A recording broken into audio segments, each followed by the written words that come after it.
et messieurs, bonjour, bienvenue au CUM. Nous sommes absolument ravis aujourd'hui d'avoir le privilège et le plaisir de recevoir Éric Branca, qui est historien, journaliste, qui a écrit des livres, par exemple, sur De Gaulle, sur l'histoire des idées politiques, et qui vient aujourd'hui nous parler de Jacques Chirac. Jacques Chirac, ce grand homme politique qui reste encore dans le cœur des Français et qui a eu donc un parcours évidemment hors du commun. Donc Éric Branca vient de signer une très très belle biographie assez intime, très originale sur ce grand personnage qui a marqué le XXe siècle et l'histoire de la France. Au nom de Christian Estrosi, député maire de Nice, je vous souhaite une très belle conférence. Merci.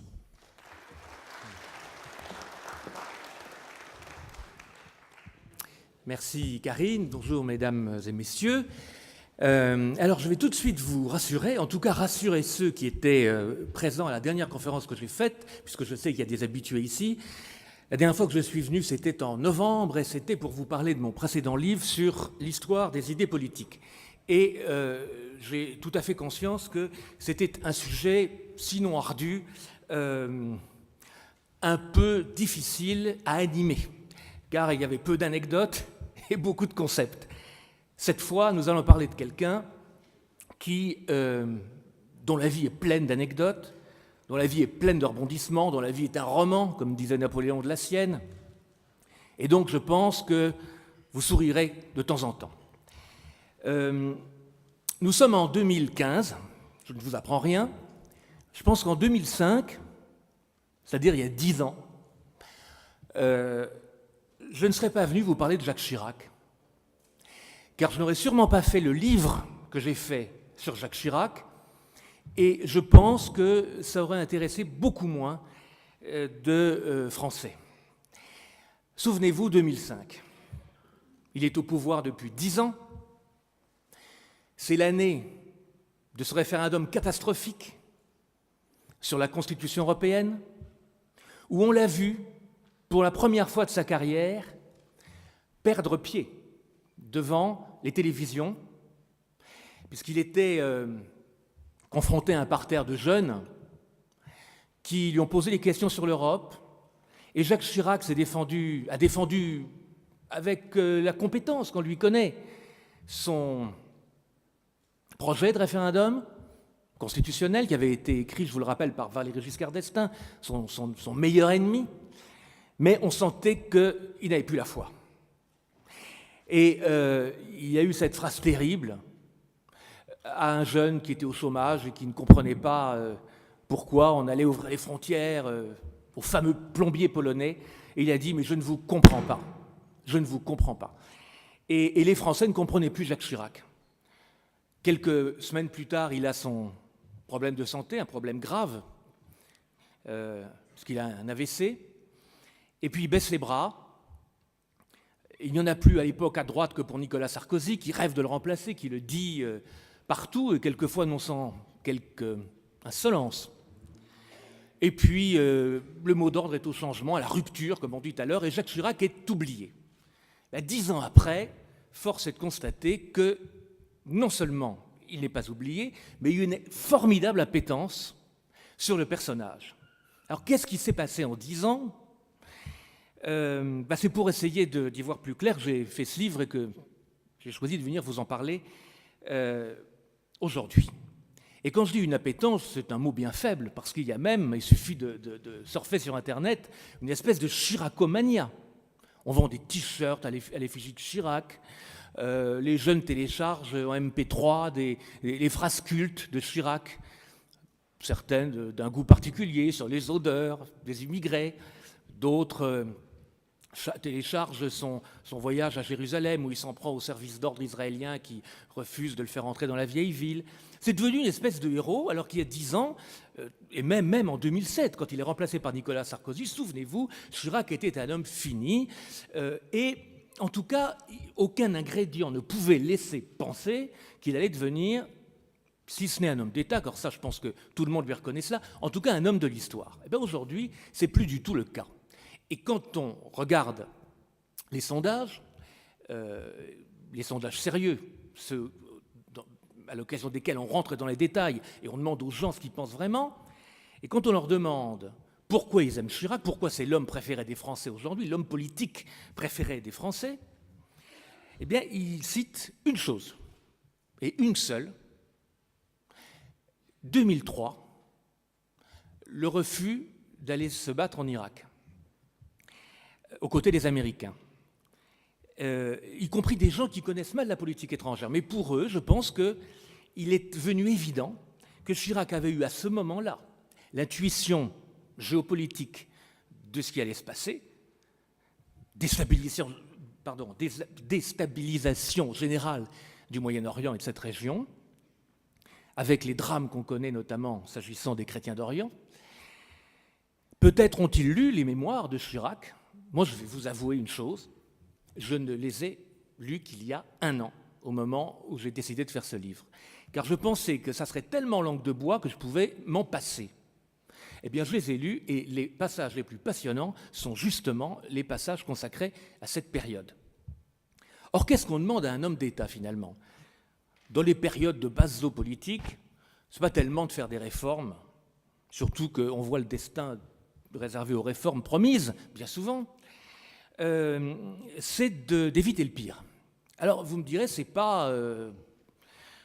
n'est pas très glorieux, mais c'est en même temps, dans la durée, ce qui compte pour un homme d'État. Éviter le pire, éviter à la France d'entrer dans un engrenage qu'elle ne pourra pas maîtriser. Voilà ce qui ressort des sondages quand on demande aux Français pourquoi ils aiment Chirac. Ils citent ça, et puis alors, deuxième chose, beaucoup moins politique, très affectif, pardon du terme, mais une belle gueule et un tempérament. Et si vous allez au-delà de ces deux adjectifs, de ces deux notions, vous vous rendez compte qu'en fait, cette belle gueule et ce tempérament, ça cache autre chose. Ça cache, en fait, la nostalgie d'une incarnation de l'État et du pouvoir. Et là, je crois qu'on touche vraiment au fond de la chiracomania, entre guillemets, actuelle. Je crois que Chirac représente une incarnation du pouvoir qui manque aux gens, qui manque aux citoyens en ce moment. Et pas seulement en ce moment, avec l'actuel président, je pense que ça remonte à 2007. Il y a une crise de l'incarnation du pouvoir, et Chirac, malgré les erreurs qu'il a faites, malgré les divisions qu'il a suscitées, est quelqu'un qui a, bon gré mal gré, été un des derniers à incarner le pouvoir dans la Ve République. Et le pouvoir dans la Ve République, ça n'est pas rien, c'est pas le pouvoir en Italie, c'est même pas le pouvoir du Premier ministre anglais. C'est un pouvoir fondamentalement souverain. Donc Chirac, c'est d'abord un tempérament. C'est ensuite un instinct. En revanche, vous le savez bien, ça n'est pas une idéologie. C'est même un pragmatisme poussé à l'extrême, d'où souvent on attire la conclusion que c'était un opportunisme.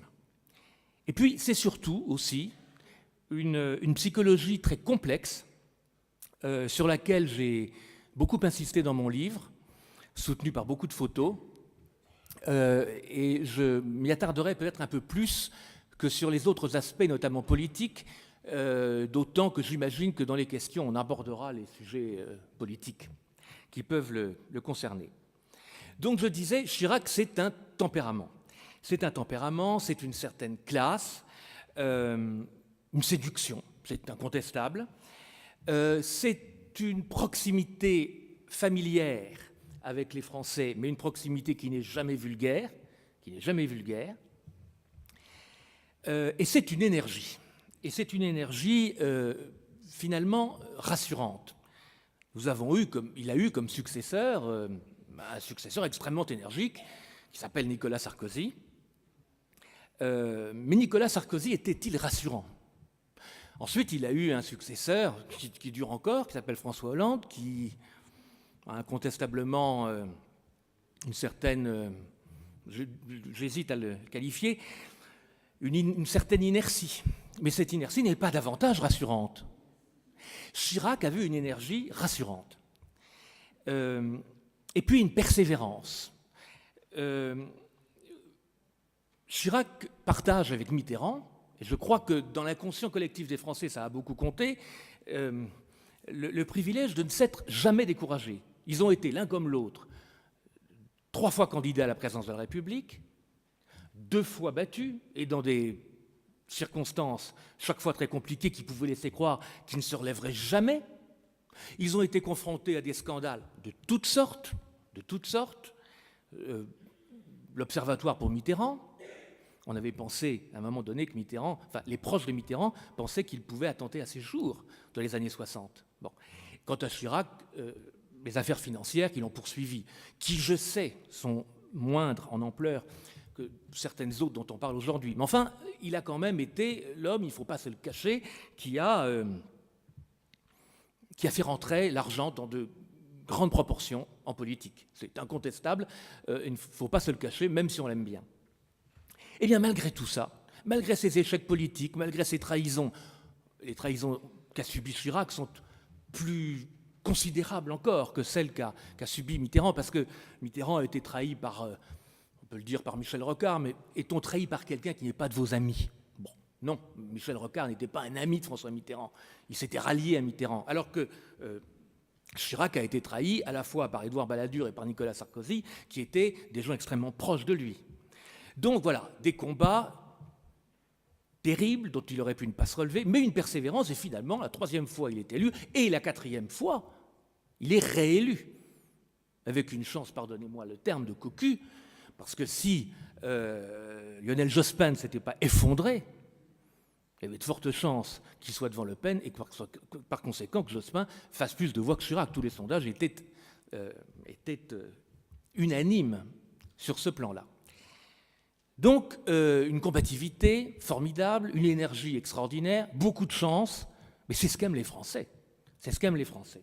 Et puis, dans les moments, comme je l'ai dit, un peu sur le fil, notamment en politique étrangère, un instinct très sûr. Chirac a très longtemps semblé indestructible. Il faut l'avoir suivi en campagne électorale, ça a été mon cas puisque c'est mon métier. Comme journaliste, j'ai suivi Chirac 25 ans. J'ai fait toutes sortes de campagnes avec lui, et notamment celle de 1995, qui était une campagne, souvenez-vous-en,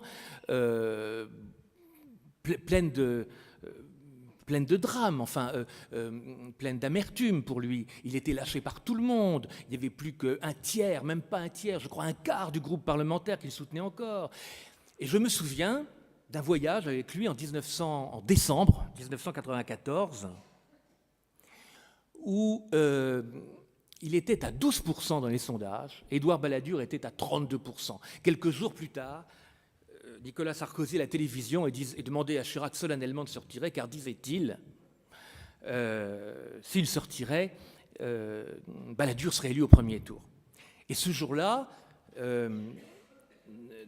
il y avait un voyage de presse organisé, pour les uns avec Chirac à Lyon, pour les autres avec Balladur, c'était en novembre ou en décembre, je ne me souviens plus de la date exacte, je pense que c'est décembre, pour Balladur à Strasbourg. Et Balladur emmenait 2 Airbus pleins de journalistes.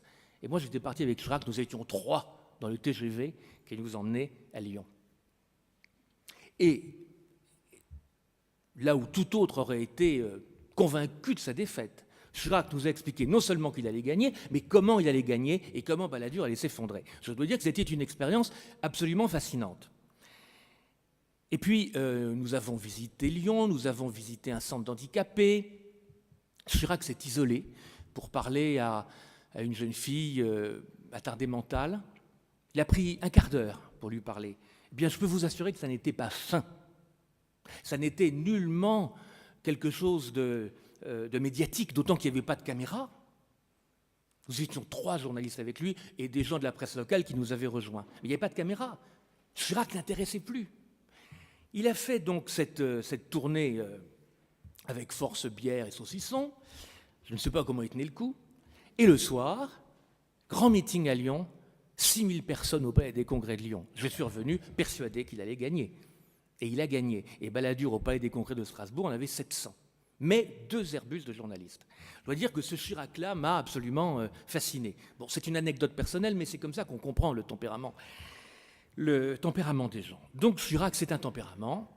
Je crois qu'il est allé droit au cœur des Français à cause de ça. Son amour des gens, sa proximité avec les gens n'était pas feinte, même si, comme beaucoup d'hommes politiques, il avait ses ficelles. Très bonne mémoire des noms, très bonne mémoire des visages. Quand il rencontrait quelqu'un 2 fois dans la journée, en avait-il vu 200 ? Il le savait, il lui dit « mais on s'est vu ce matin ». Bon, tout ça est assez classique, mais il y avait quand même autre chose, car s'il n'y avait eu que ça n'aurait pas fonctionné. Quand je dis qu'il est indestructible, et qu'il l'a été, finalement, jusqu'à son dernier échec en 2005, et voyez ce qui s'est passé.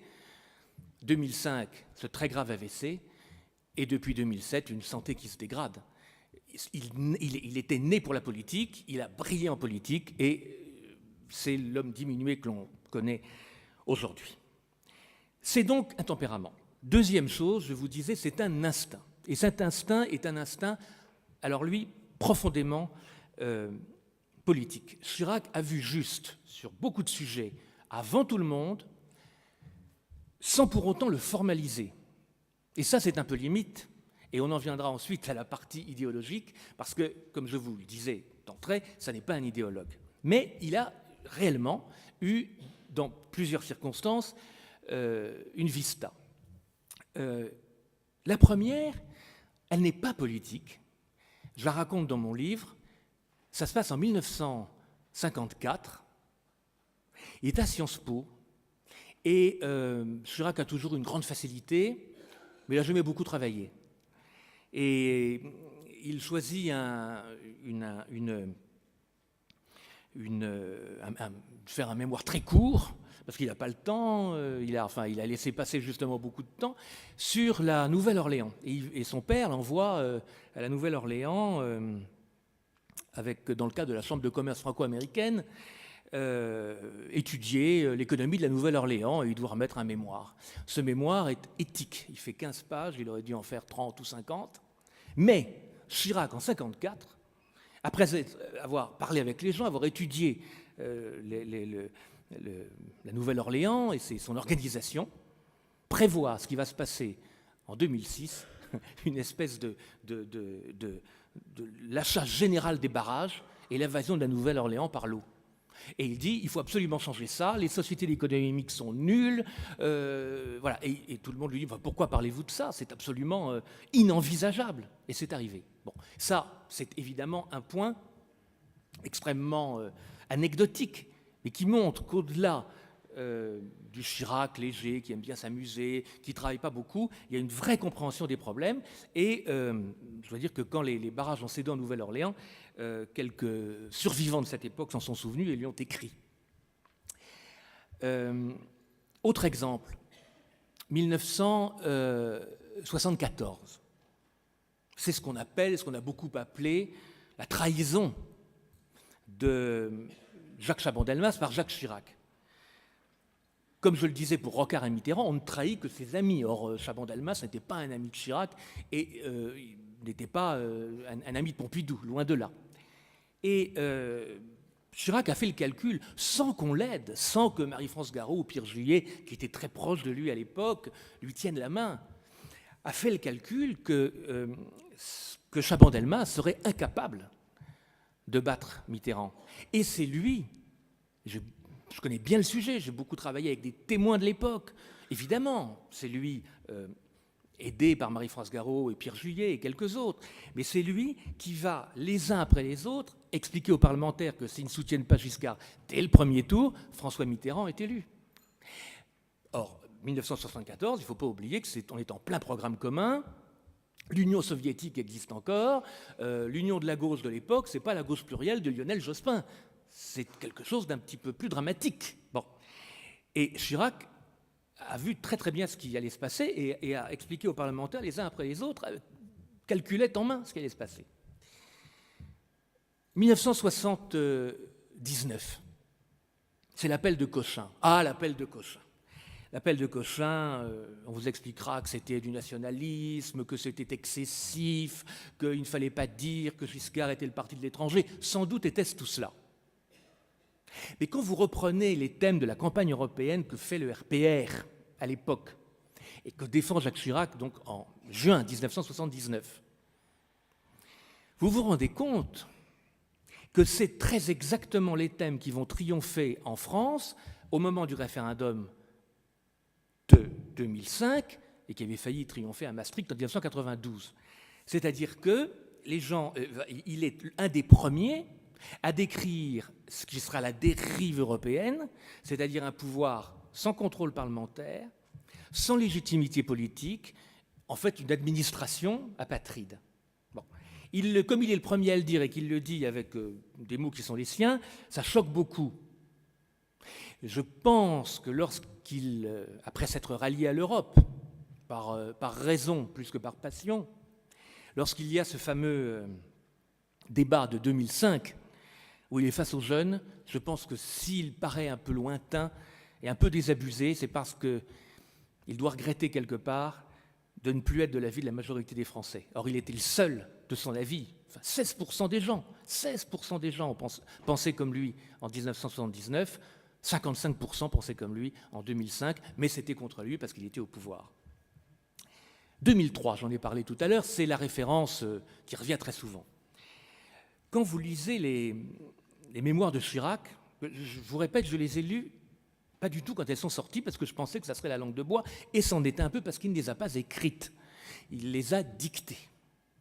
Donc il n'y a pas d'effet de style, et c'est parfois langue de bois. Mais le passage qui est consacré à l'affaire d'Irak, vraiment, lisez-le si vous avez acheté les mémoires de Chirac, c'est incroyable de prescience. Il se trouve que Chirac est le 19 septembre 2001, donc 8 jours après le drame des Tours Jumelles, à New York. Il a rendez-vous avec Bush, et évidemment, d'abord aux Nations Unies, ensuite il voit Bush. Et Bush lui fait survoler les lieux du drame en hélicoptère. Et puis Chirac va à la télévision américaine, où il s'exprime dans un anglais parfait, ce qui aide beaucoup à le faire aimer d'ailleurs par le peuple américain, à défaut des politiciens américains. Et Chirac est ému profondément, parce qu'il aime beaucoup le peuple américain. Il a vécu, comme vous le savez, près d'1 an aux États-Unis. Il a failli même se fiancer avec une Américaine dans les années 50. Et donc il est vraiment ému par ce qu'il voit, parce qu'il est sur les lieux de ce qu'on appelle maintenant Ground Zero, 8 jours après. Et il est reçu le lendemain par Bush. Et Chirac lui dit, nous n'avons pas encore réintégré l'OTAN, et Chirac lui dit, il est évident que la France est à vos côtés, vous allez aller en Afghanistan, vous avez raison, parce que on sait que les islamistes de Ben Laden sont retranchés à Tora Bora, et dit la France va vous aider. Il n'en parle même pas à Jospin. Il est évident que Jospin était d'accord, mais il n'en parle même pas à Jospin, et il met vraiment toute la force française disponible à la disposition des Américains pour lutter contre les terroristes. Et il est quand même très étonné parce que Bush ne lui parle pas de Ben Laden, mais lui parle de Saddam Hussein. Et Chirac lui dit, non, attendez, ce qui s'est passé il y a 8 jours, c'est pas Saddam Hussein. Et Bush lui répond, non, mais c'est pas grave, il faut quand même lui donner une leçon. Et Chirac explique, par le menu, à Bush, ce qui va se passer, la déstabilisation de l'Irak, et puis de toute la zone, et puis la fragmentation de tout le Moyen-Orient, et les intégrismes qui vont croître et embellir dès lors qu'il n'y aura plus un État fort en Irak. Et il s'aperçoit que c'est ce que veut Bush. Et tout ça est formidablement bien raconté dans ses mémoires. Document diplomatique à l'appui, parce que c'est pas seulement sa mémoire déjà un petit peu vacillante qui est à la source de ce texte, c'est évidemment les minutes des conversations diplomatiques qu'il a eues. Donc vraiment, c'est un texte formidable à lire, et on se rend compte de ce que j'ai appelé tout à l'heure sa vista.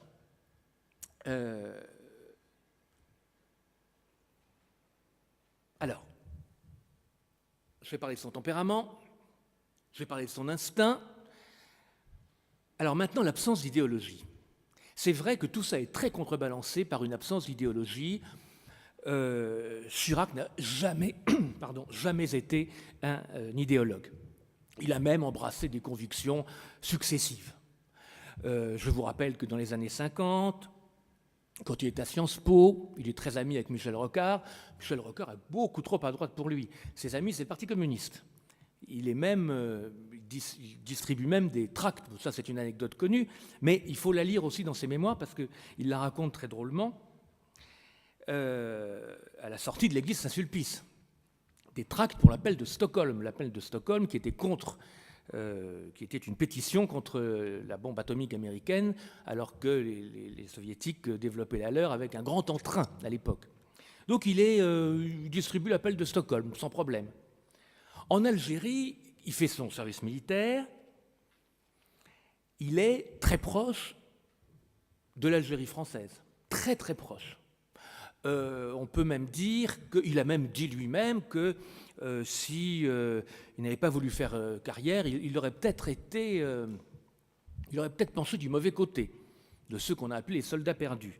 Donc il passe en quelques années il n'a jamais été marxiste évidemment, mais enfin d'une certaine, je dirais, perméabilité au pacifisme, à des thèses proches de l'Algérie française. En plus, c'est un soldat formidable, qui a un charisme, qui emmène ses troupes au combat. Il y a quelques anecdotes qui ont été racontées par des témoins. Chirac est un très bon soldat, et il se demande même s'il ne va pas rester dans l'armée. Il n'y reste pas. Et il arrive donc à la Cour des comptes, après l'ENA.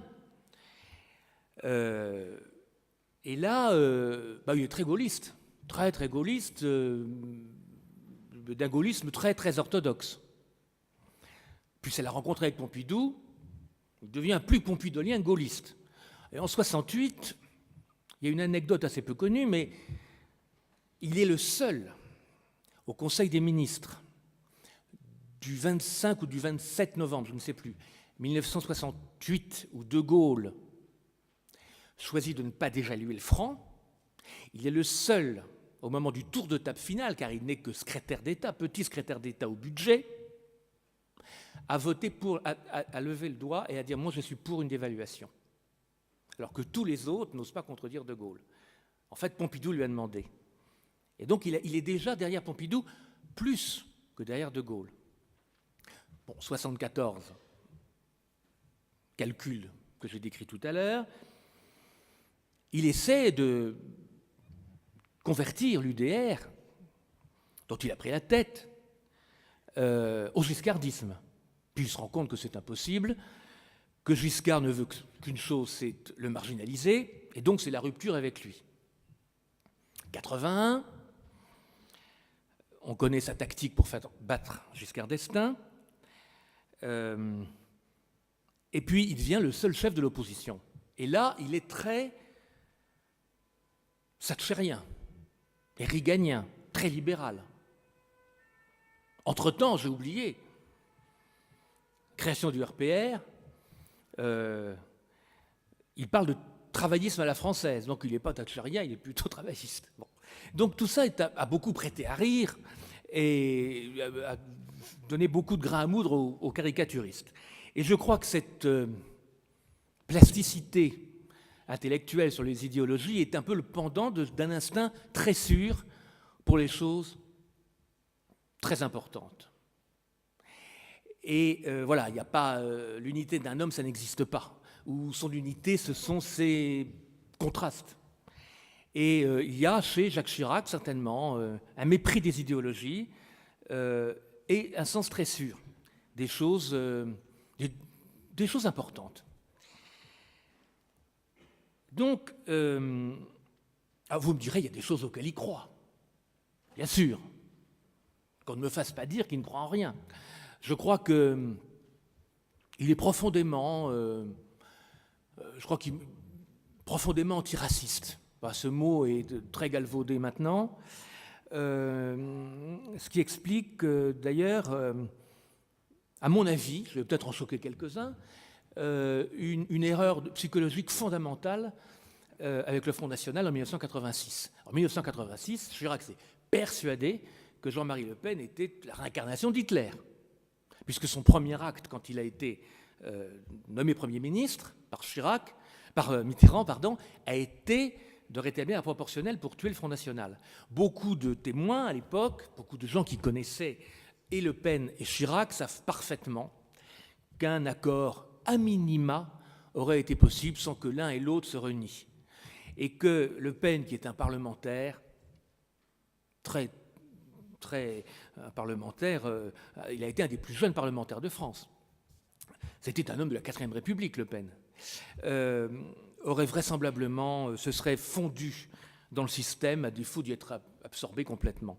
Et Chirac a certainement, à cause de ses convictions très profondes sur l'antiracisme, contribué involontairement, bien sûr, à faire prospérer le Front National.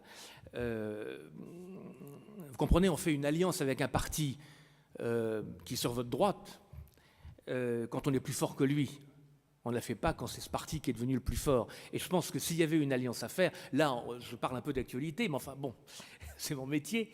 Je pense que c'était à l'époque qu'il fallait la faire et pas aujourd'hui où le Front National est manifestement plus fort que l'UMP. Et Chirac, à ce moment-là, a beaucoup hésité, n'a pas du tout hésité, et n'a jamais voulu admettre qu'il avait fait une erreur. Bon. Donc ça, je crois que c'est profondément une conviction. Voilà. Il a évidemment raison d'être antiraciste. A-t-il raison de penser que Le Pen l'est autant qu'on l'a dit? C'est une autre affaire. Autre conviction, et ça on va en venir ensuite à sa psychologie, elle est très liée, c'est le refus de tout occidentalocentrisme. Chirac est quelqu'un, on va en parler dans 5 minutes, extrêmement intéressé par les civilisations anciennes et lointaines, mais surtout anciennes, et n'a que mépris pour ceux qui considèrent que l'Europe a des leçons à donner à la terre entière. Et donc, il a fait quelques beaux discours sur ce sujet, notamment lorsqu'il a lancé sa fondation, le Musée des Arts Premiers, en 2006. Il est profondément, non pas pluriculturel au sens qu'il est pour le mélange, pas du tout, au contraire, mais il est pour le respect des autres cultures et il ne voit pas de supériorité occidentale. Ça c'est une conviction très profonde. Et on en vient à sa psychologie parce qu'elle est très liée à ça. Chirac est vraisemblablement un des hommes politiques les plus secrets qui nous ait été donné de connaître. Alors, ça n'est pas le secret à la Mitterrand. Mitterrand a gardé secret des pans entiers de sa vie, soit parce qu'il n'en était pas très fier, ou soit parce que ça contredisait ses stratégies. Souvenez-vous qu'il attend d'être à 4 mois de la sortie pour avouer sa Francisque, pour avouer son amitié avec Bousquet, qui était connu, mais enfin il l'a avoué, il a même défendu Bousquet publiquement à la télévision. Il a un peu libéré sa conscience, puis il a fait un peu de provocation. Donc ces secrets, c'est pas du tout parce qu'il voulait c'était pas du tout par respect pour son public, c'était par respect ou par utilité pour sa propre stratégie. C'est pas du tout ça, Chirac. Chirac, c'est quelqu'un qui n'aime pas s'exposer. Et donc ça, c'est tout à fait passionnant. C'est que voilà, d'un côté, quelqu'un qui aime les gens, qui va au-devant des gens, qui adore plaisanter avec les gens, qui est très libre, très familier, jamais vulgaire, on y reviendra, mais familier, mais qui ne parle pas de ses convictions profondes. Très longtemps, il s'est fait une carapace. Les premières interviews de lui, qui sont faites dans les années 70, quand il devient ministre de l'Agriculture, son premier grand poste, parce qu'avant il est ministre du budget en 67-68, puis ensuite ministre des Relations avec le Parlement, on ne s'intéresse pas tellement à Chirac. Les gens disent il a une belle gueule, il a de l'allant, mais enfin, bon, c'est pas quelqu'un auquel on s'intéresse beaucoup. Quand il devient ministre de l'Agriculture et qu'il obtient de Pompidou qu'on augmente de 50% le budget de l'agriculture et qu'il devient la coqueluche des paysans, on commence à s'y intéresser. Et il y a quelques portraits assez amusants qui sont faits à l'époque dans Match, dans Le Point, et Chirac refuse de parler de lui et à toute question personnelle dit « Je n'aime pas la musique, sauf la musique militaire, et je ne lis que des romans policiers. » Et alors il a évidemment, mes confrères journalistes sont quelquefois s'arrêtent un peu vite en besogne, et lui ont fait une réputation d'inculte. Or Chirac, et c'est là le paradoxe du personnage, est que c'est quelqu'un de profondément cultivé et qui ne l'a jamais fait savoir. Alors il a une culture différente des présidents que nous connaissons. De Gaulle avait une culture encyclopédique, générale et encyclopédique. Il connaissait moins l'économie que le reste, mais il a appris. En 1936, il a même rédigé un projet de loi sur l'organisation économique de la France en temps de guerre. C'est dire s'il apprenait. Mais enfin, c'était pas sa discipline favorite. Il avait une culture historique, littéraire, religieuse. Pompidou avait une culture essentiellement littéraire. Et bancaire, puisqu'il avait été chez Rothschild et qu'il avait aussi, lui, appris très vite. Giscard, essentiellement économique, polytechnicien, adepte des grandes masses, des agrégats. Littérairement, c'est moins évident. Il a commis un livre de romans, on s'en passerait. Mitterrand, profondément littéraire, nul en économie, méprisant l'économie. Ce n'était pas le cas de De Gaulle. Méprisant l'économie. Et puis les successeurs, alors que ce soit Sarkozy ou Hollande, on va éviter d'entrer dans le détail parce qu'on deviendrait désagréable. Mais Chirac n'a pas ces cultures-là. Il a une culture historique et ethnographique. Et il s'en cache. Bon, vous connaissez tous l'enfance de Chirac, élevé par un père difficile, homme d'affaires, très proche de Marcel Dassault, banquier, d'abord Henri Potez et Marcel Dassault. Il passe une guerre quand il a 6, 7, 8 ans. Il est né en 1932, oui, c'est ça, à partir de 8 ans. Pas très loin d'ici, à Toulon, au Rayol, dans la maison d'Henri Potez, où il vit une vie de petit sauvageon. Pendant qu'il joue dans le maquis au-dessus du Rayol, il voit un jour une fumée qui monte de la rade de Toulon. C'est la flotte française qui vient de se saborder. Donc il vit comme un petit sauvage. Il va à l'école communale du coin. Il n'y a pas des résultats très brillants. Il ne sait pas lire très vite. Et puis quand les parents rentrent à Paris en 1944, il va au lycée Carnot. Et là, c'est une métamorphose. Quand d'autres, le jeudi, parce que c'était le jeudi à l'époque, le congé hebdomadaire, quand d'autres enfants vont jouer au foot le jeudi, lui, il va dans les librairies. Et il achète L'Empire des steppes de René Grousset. Et à 12-13 ans, il a lu L'Empire des steppes. Et il en parle le soir à ses parents. Ensuite, ses parents l'inscrivent à un cours d'anglais, parce qu'il n'est pas très fort en anglais. Il va devenir tout à fait bilingue quand il ira aux États-Unis, mais à l'époque, pas tellement. Et lui, sèche les cours et va au musée Guimet, voir les antiquités chinoises, orientales. Et le soir, à la table familiale, il parle du cloisonné Ming. Son père n'en a absolument rien à faire, sa mère non plus. Et il dit, cet enfant est tout de même curieux. Et il dissimule ça. C'est extrêmement étonnant. Et puis un jour, à la table familiale, il dit, je vais apprendre le sanskrit. Je pense que ses parents ne savent pas ce que c'est que le sanskrit. Ils se renseignent. Et Madame Chirac, mère qui adore son fils, qui trouve quand même qu'il a des passions étonnantes, se met à la recherche d'un professeur de sanskrit et en trouve un. Il habite le 13e arrondissement de Paris, dans une petite loge de concierge. C'est un Russe blanc immigré qui s'appelle Danilovitch. Et ce monsieur Danilovitch commence à apprendre le sanskrit au jeune Jacques Chirac. Puis il lui dit, écoute, ça va te servir à rien, c'est très compliqué. Il décroche quand même un peu, Chirac, là, tout de même. C'est quand même une des langues les plus compliquées du monde. Et Danilovitch lui propose en revanche d'apprendre le russe. Il dit, écoute, c'est plus simple, puis ça pourra toujours te servir. Anglais, russe, c'est bien, abandonne le sanskrit. Il accepte. Et il apprend le russe avec ce professeur Danilovitch, dont il parle tellement à ses parents que Madame Chirac, mère, qui a une chambre de bonne à louer, va finalement recueillir le vieux russe blanc Danilovitch dans la chambre de bonne et qui prendra pratiquement tous ses repas le soir avec la famille. C'est vous dire la force de conviction de ce garçon qui a 14-15 ans, peut-être 16, à l'époque, et qui apprend le russe sur sa propre volonté et qui impose son professeur de russe dans la chambre de bonne du haut. Bon, c'est une jolie histoire, mais ça, personne ne le sait. Le premier à qui il en est parlé, c'est à Franz-Olivier Gisbert quand il a fait sa biographie, 2 lignes, il ne donne pas le nom, et puis ensuite à Pierre Péan. Alors Pierre Péan, si vous vous intéressez à Chirac, c'est aussi un livre à lire parce que c'est le Chirac du crépuscule. Ils ont fait ce livre en 2006, 2007, et il a voulu faire un peu comme Mitterrand. Il s'est un peu livré sur lui-même, mais très très peu, très très peu. Donc il se cache pour se cultiver. C'est quand même assez rare, assez rare. Il arrive à la Cour des comptes en 1960, et là, autre anecdote, on le charge de travailler pour le ministère de la Culture, qui a été créé par De Gaulle et qui a été donné à André Malraux.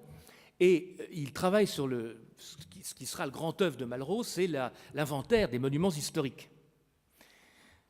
Et alors il a un bureau minuscule, il étouffe, il veut continuer à aller au musée, etc. Et puis il s'intéresse quand même beaucoup à ça.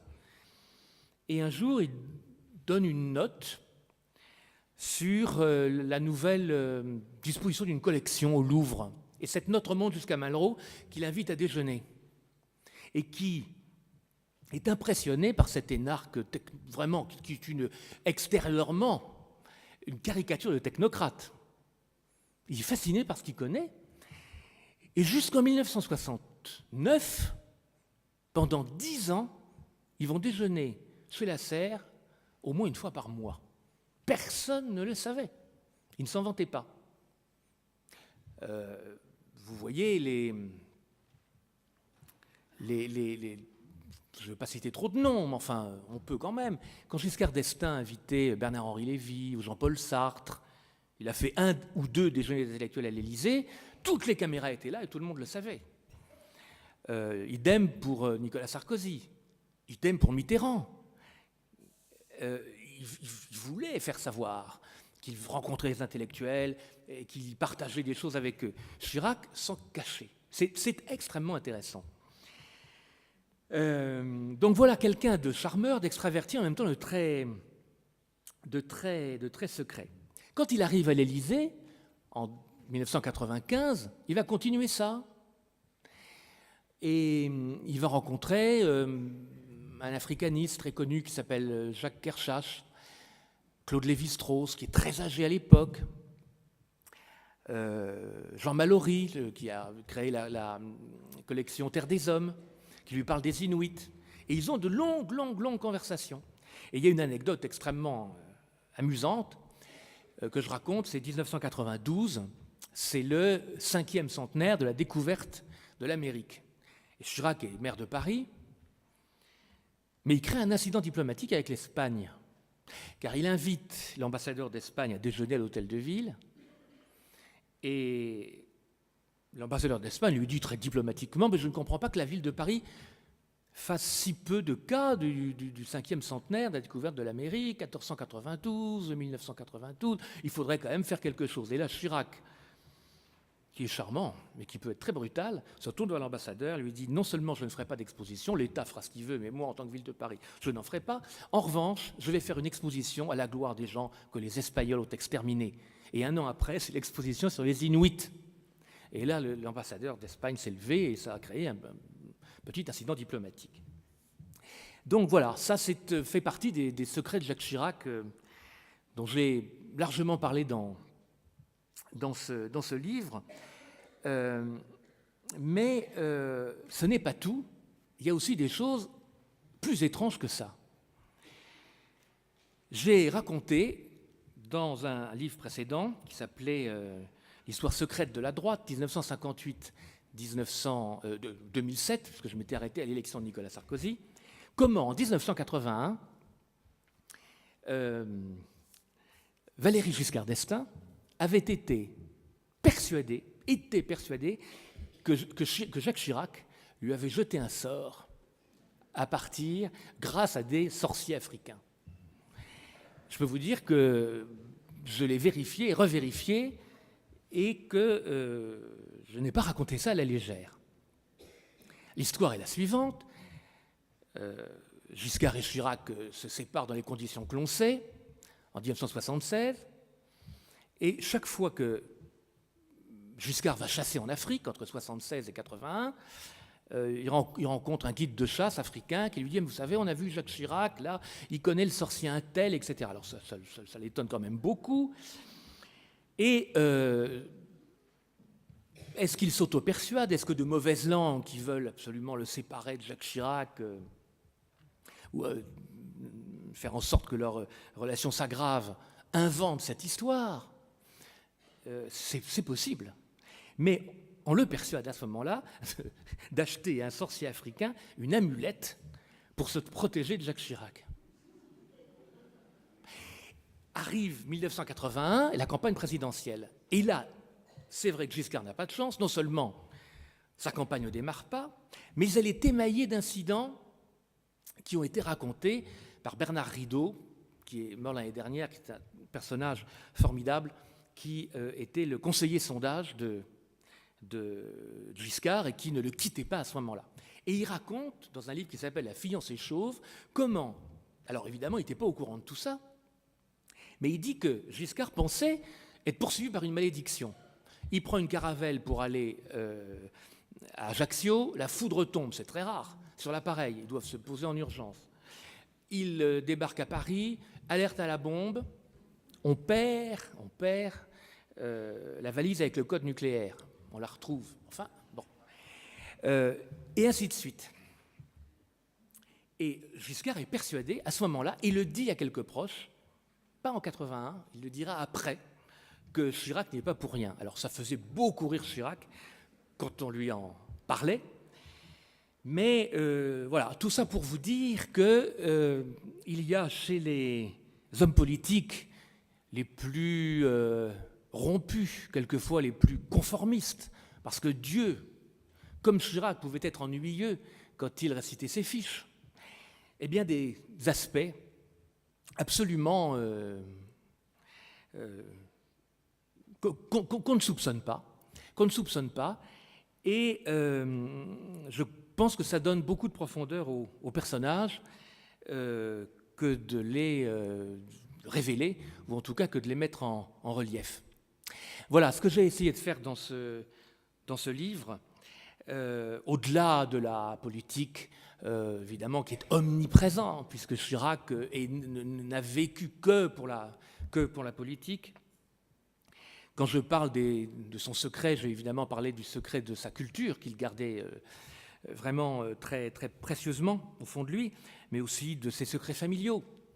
On a appris très tard qu'il avait une fille anorexique, qu'il s'en occupait énormément, et c'est Bernadette Chirac qui a choisi de le dire, puisque, comme ça courait un peu dans la rédaction, les pires bruits se faisaient jour. Par exemple, un jour, des gens ont envoyé Chirac a reçu des dizaines de condoléances pour la mort de sa fille. Alors, sa fille n'était pas morte, simplement, elle était tombée d'une fenêtre. Elle s'est remise, mais enfin, elle est quand même assez handicapée maintenant. Et donc, après ce drame, Bernadette Chirac l'a convaincu d'en parler pour qu'il n'y ait plus de fausses rumeurs. Donc ça aussi, c'est un aspect du secret. C'est quelqu'un qui vraiment ne s'est jamais livré. Et je pense que c'est aussi une forme de respect. Il considère qu'un homme politique n'a pas à raconter sa vie. Et là, ça nous ramène à des choses très contemporaines, y compris sur la vie privée. Voilà, écoutez, je serais très heureux de répondre à toutes vos questions, et notamment aux questions politiques, parce que là, j'ai parlé du Chirac secret, mais j'ai un peu sciemment évité la politique, mais je suis prêt à répondre à tout.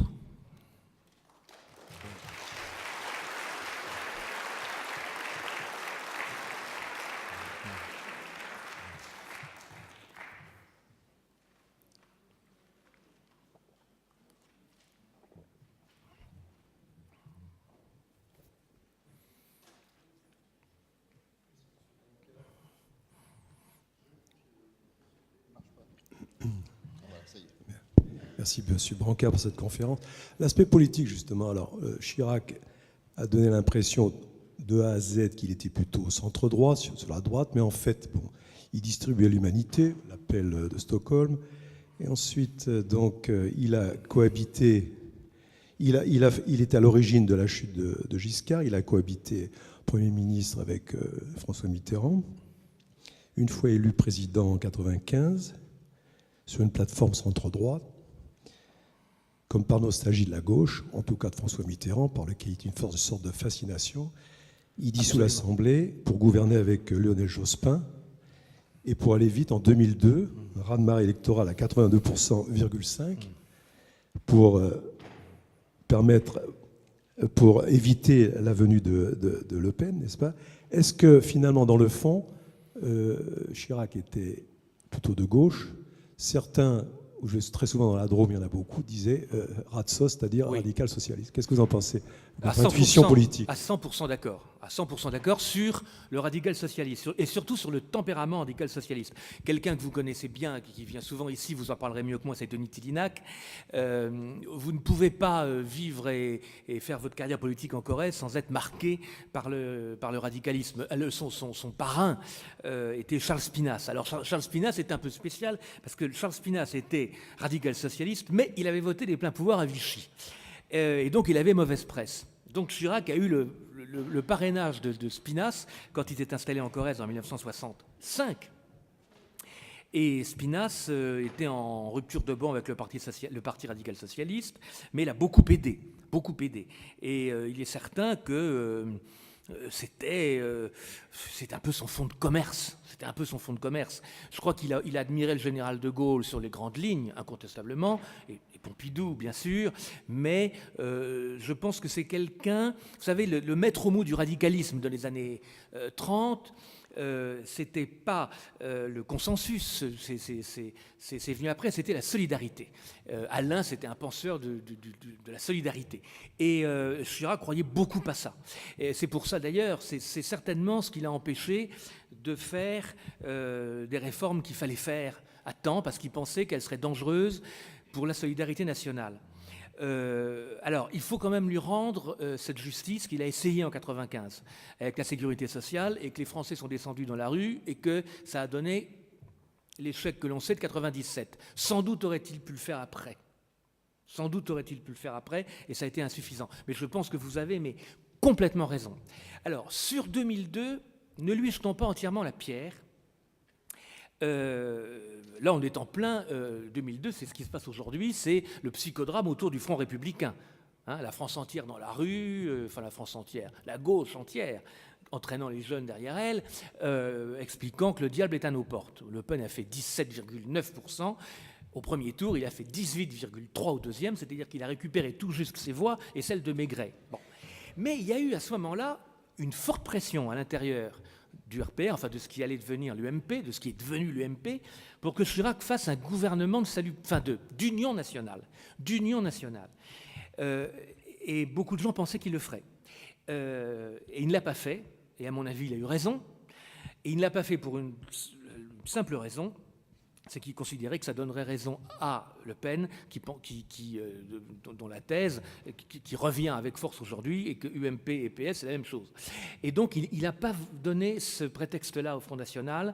Il a voulu tout de même garder un clivage avec la gauche. Je pense que ça, on peut lui en savoir gré. Il n'était pas entièrement, séduit par l'adversaire. En revanche, qu'il ait été séduit par Mitterrand, c'est évident. Chirac a toujours été, je ne veux pas faire de psychanalyse de bazar, mais à la recherche d'un père. Son père était quelqu'un d'assez impressionnant, mais avec qui il ne s'entendait pas. Et pas du tout, qui le rabrouait d'autant plus que la mère le couvait. Quand il avait 7-8 ans, il ne sortait jamais sans 2 écharpes, vous vous rendez compte. Et ça énervait le père qui enlevait l'écharpe. Et donc, il ne s'est pas bien entendu avec son père, qui ne trouvait pas assez intellectuel et un peu brutal. Et donc, il a eu, comme ça, 2 pères spirituels qui n'étaient pas tout à fait dans le même camp. C'est Pompidou, bien évidemment, et ensuite Mitterrand, après l'avoir combattu beaucoup. Et vous savez, quand ça se passe avec Mitterrand, c'est la trahison de Balladur. Parce qu'en fait, les deux se font trahir par Balladur, en gros. Chirac, on sait comment.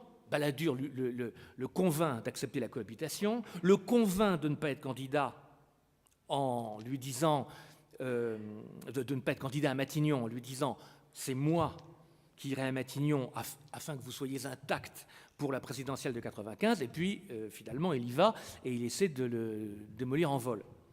Mais Mitterrand aussi, il se fait trahir par Balladur en 1994, quand il a sa deuxième opération de la prostate, en juillet 1994. Balladur est persuadé que Mitterrand va mourir, ce qui nous arrivera à tous, mais il pense que ça va être dans les 3 jours. Et il prend en main la politique étrangère de la France. Il déclenche l'opération en Afrique, l'opération turquoise, au Rwanda. Il aurait peut-être pu s'abstenir d'ailleurs, mais enfin ça c'est un autre débat. Ou en tout cas, il aurait dû aller au bout, bref, peu importe. Et il profite de l'hospitalisation de Mitterrand pour avancer ses pions. Et quand Mitterrand sort de l'hôpital, il s'aperçoit que l'autre a essayé, dit-il à Georges-Marc Benamou, de l'enterrer vivant. Et ça, il ne va pas le supporter. Et il y a cette extraordinaire rencontre du 25 août 1994 à l'Hôtel de Ville pour le 50e anniversaire, si je ne me trompe, oui, de la libération de Paris, où Mitterrand, qui est un peu fatigué, doit prendre la parole, accueilli par Jacques Chirac et par Édouard Balladur, Premier ministre. Il pleuvote un peu. Balladur est assis au premier rang. On attend Mitterrand. Mitterrand passe, salue à peine Balladur et va s'enfermer une demi-heure dans le bureau de Chirac. Et il dit à Chirac, c'est vous que j'ai choisi. Ce Balladur, c'est insupportable, il vous a trahi, il m'a trahi. Bon, et Balladur se rend compte qu'il se passe quelque chose, puisqu'il sort une demi-heure après, alors qu'il aurait dû se contenter de signer le livre d'or et prendre en tout et pour tout 3 minutes. Mitterrand fait un discours sans adresser un regard à Balladur et couvre de ses yeux Chirac. Et puis, à partir de ce moment-là, les ralliements du Parti socialiste, de Frédéric Mitterrand, le neveu, à Pierre Berger, le financier du PS, etc., tous quittent Jospin pour aller vers Chirac. Donc, évidemment, Chirac lui en sera éternellement gré. Jusqu'à d'ailleurs froisser un peu l'électorat de droite, parce que souvenez-vous de ce que Chirac a dit lorsque Mitterrand est mort. Il a pris la parole pour le saluer. Son discours était impeccable, sauf une phrase qui a tout de même choqué beaucoup de gens. Il a dit de méditer son exemple et son message. Alors son exemple face à la maladie et face à une certaine volonté d'union des Français, pourquoi pas. Mais enfin, son message, on n'attendait pas d'un président de droite qui dise ça. Donc je suis à 200% de votre avis. Bon, je me demandais ce que vous en pensez, mais je pense qu'il a eu la franchise quand même de reconnaître la responsabilité de l'État de Vichy pendant la guerre, la collaboration. J'étais le premier président à le faire en public depuis la dernière guerre. Je ne sais pas qu'est-ce que vous en pensez. Moi, je pense qu'il a eu raison, et je pense que ses prédécesseurs ont eu raison aussi de ne pas le faire. C'est-à-dire qu'il y avait un mythe gaulliste maintenu par tous les présidents, y compris Mitterrand, de l'unité nationale et du fait que Vichy n'était pas la République et que la continuité de la République était à Londres. Bien. On a quelquefois besoin de mythes. Et je pense, notamment de la part du général de Gaulle, c'était légitime. Je pense que 50 ans après, ça n'avait plus beaucoup de sens et qu'il fallait bien reconnaître qu'effectivement, il y avait eu une responsabilité de l'administration française dans les persécutions, évidemment. Cela dit, à trop enfoncer le clou sur ces affaires-là, on entre dans une culpabilisation qui n'est pas non plus très satisfaisante. Mais je pense que Jacques Chirac, venant d'où il venait, n'ayant pas connu la guerre, sauf petit, avait toute légitimité pour reconnaître la vérité, alors que c'était beaucoup plus difficile pour des gens qui avaient connu la guerre. Donc je pense qu'il a eu raison de le faire, mais que ses prédécesseurs ont eu raison de ne pas le faire. Voilà, c'est un peu jésuite. Hein. Il y a une question là. Jean-Antoine Jansilly. Merci. Éric, c'est pas une question, c'est juste Un témoignage, Un parce que petit tu connais bien le témoignage personnage. sur la dissolution. C'est que le 27 février 1987, pardon, nous sommes allés à Bucarest pour une visite officielle avec Jean-Louis Debré, Jacques Chirac, moi-même et quelques autres. Et à l'époque, il avait l'intention de dissoudre. Et nous lui avons expliqué que c'était une sottise, qu'on allait perdre l'élection. Sauf qu'il avait des statistiques qui lui étaient préparées par Frédéric de Saint-Cernin et par Villepin. Et il a préféré les écouter, eux, qui ne savaient pas, plutôt que d'écouter ceux qui savaient. Et la fenêtre de tir, ça n'était pas une fenêtre de tir économique, c'était une fenêtre de tir électorale parce que toutes leurs statistiques leur prouvaient qu'il y avait une légère majorité. Ouais. La seule chose qu'ils avaient oubliée, c'est que les découpages électoraux font que, circonscription par circonscription, Bien sûr. la statistique ne fonctionne pas dans chacune d'entre elles. Mais vous n'étiez pas nombreux autour de lui à lui dire ça. Je sais qu'il y avait Jean-Louis Debré, je sais qu'il y avait Pierre Mazot, il y avait Bernard Pons et quelques autres, hein, mais c'était difficile. Et puis surtout, je crois qu'il y a eu une erreur psychologique majeure, c'est le slogan qui avait été choisi, un nouvel élan. Est-ce qu'on promet un nouvel élan quand on a une majorité depuis 2 ans? Eh ben moi, je vais poser une question à Jean-Antoine Gensili, qui était dans le Sérail à l'époque, parce que je n'ai pas la réponse. Est-ce que tu ne crois pas qu'il aurait dû dissoudre en 95? Ça aurait été plus logique. Oui. Bien sûr. Oui, je dis qu'il aurait dû Bien dissoudre dès 95. Non, mais le problème n'était pas comme ça. Le problème, c'était que on était un certain nombre au RPR à vouloir faire la peau de Balladur. Et moi, le premier, puisque j'étais dans la circonscription de Balladur et j'avais monté le comité de soutien à Chirac et on était arrivé avant Balladur dans sa propre circonscription. Donc nous, on disait, c'est le moment de balayer les traîtres. Donc tu dissous et le problème est réglé. Bon, il n'a pas voulu, il a refusé, parce qu'il avait promis à un certain nombre de gens, justement, qu'il ne dissoudrait pas. Et il a voulu tenir cet engagement, mais il a payé la facture 2 ans après.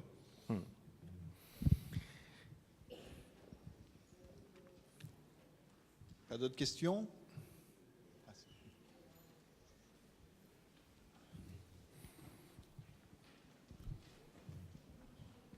Pas d'autres questions? Oui, une question. Là. Oui, ici, de ce côté. Oui, une question concernant les relations donc, entre Jacques Chirac et le général de Gaulle. Est-ce que vous pouvez nous en dire un petit peu plus sur les relations mutuelles des 2 hommes? Oui, bien sûr. Et sur le rôle de Jacques Chirac au cours de la crise de mai 1968? Alors, les relations entre De Gaulle et Chirac étaient relativement espacées, hein, parce que Chirac n'est que secrétaire d'État, donc il n'assiste pas à tous les conseils, à l'Élysée, bien sûr. En revanche, elles étaient plutôt bonnes. De Gaulle avait beaucoup d'affection pour ce jeune type, et c'est à Jacques Chirac qu'il a dit en 68, devant témoin, donc c'est pas du tout a posteriori, c'est pas une reconstruction a posteriori, qu'il a tenu son raisonnement sur les prélèvements obligatoires et qu'il a demandé à Chirac le taux de prélèvement obligatoire sur le PIB comme il était ministre du budget. Et il lui a dit 36,3%, si je ne m'abuse. Et De Gaulle lui a dit, faites en sorte que ça ne dépasse jamais les 38, sinon ça devient du collectivisme. Vous savez à combien nous sommes aujourd'hui. Et De Gaulle lui demandait beaucoup de... De Gaulle était dirigiste sur certains sujets, notamment de sécurité nationale, sur le nucléaire, sur les entreprises stratégiques, mais était tout à fait libéral dans beaucoup d'autres aspects, et parfois plus que Pompidou d'ailleurs. Et donc voilà, il demandait à Chirac de venir le voir quelquefois. De Gaulle a été très surpris et très peiné, ça c'est vrai, parce qu'il l'a dit notamment au secrétaire général de l'Élysée de l'époque, qui était Étienne Burin-Desrosiers, que Chirac ne le soutienne pas au Conseil des ministres de 1968 sur la dévaluation, puisque on avait les accords de Grenelle avaient augmenté beaucoup les salaires, il y avait un risque de surchauffe, et surtout on pensait que ça allait renchérir les produits à l'exportation, et donc De Gaulle était tout à fait prêt, lui, à dévaluer. D'ailleurs, il l'a fait. Et Chirac était contre. Voilà. Mais les rapports n'ont pas été très loin.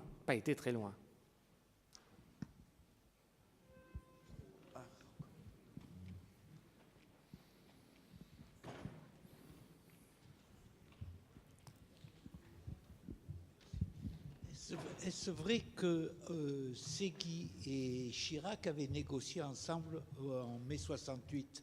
Absolument exact. C'est absolument exact. Et je raconte l'anecdote dans mon livre. Chirac l'a nié pendant des années, et puis ensuite en a convenu. Ça s'est passé de façon absolument rocambolesque, puisque c'est la veille du jour où la CGT devait entériner les accords de Grenelle. Et Chirac est allé négocier, non pas avec Séguy, car ça n'était pas Séguy, comme souvent la CGT à l'époque, ce n'était pas le numéro 1 qui commandait, c'était le numéro 2 ou le numéro 3 qui était directement en liaison avec le Parti communiste, donc avec Moscou. Et Chirac, qui était secrétaire d'État à l'emploi, il avait créé la NPE quelques temps plus tard, est allé négocier dans un immeuble du 18e arrondissement, dans une voiture banalisée, avec 2 personnes, deux policiers armés, et lui-même avait un revolver dans la poche. Il est entré, le rituel avait été mis au point à l'avance, le numéro 3 de la CGT, dont je n'ai plus le nom. Je pense même que ce n'est pas lui qui l'a reçu, c'est encore un autre, parce que les rapports de pouvoir étaient très complexes à la CGT à l'époque, on ne savait pas vraiment qui dirigeait. Et Chirac s'est présenté au bas de cet immeuble miteux. On lui a dit « Vous êtes Monsieur Walter ?» Il a dit « Je suis Monsieur Walter ». Il est monté. Les derniers ajustements des accords de Grenelle ont été réglés là. Il est remonté dans sa 403. Le lendemain, c'était signé. C'est tout à fait exact. Tout à fait exact. C'est l'épisode du Brownwing dans la poche.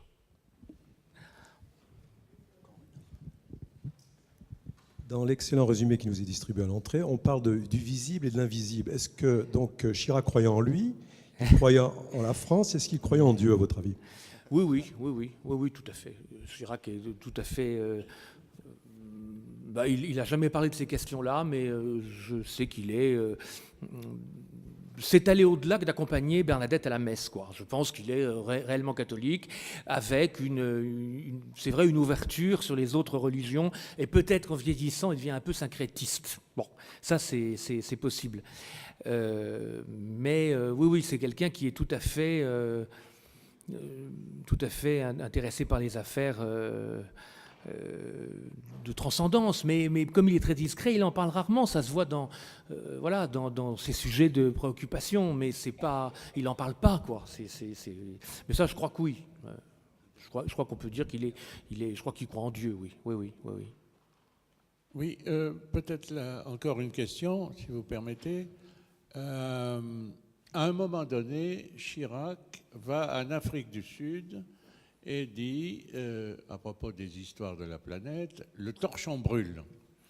La maison brûle. La maison brûle. Donc c'est une parole forte. Oui. Et quand on lit les articles dans Le Monde ou ailleurs, on s'aperçoit que cette pensée d'urgence, il ne l'a pas tellement eue dans son mandat.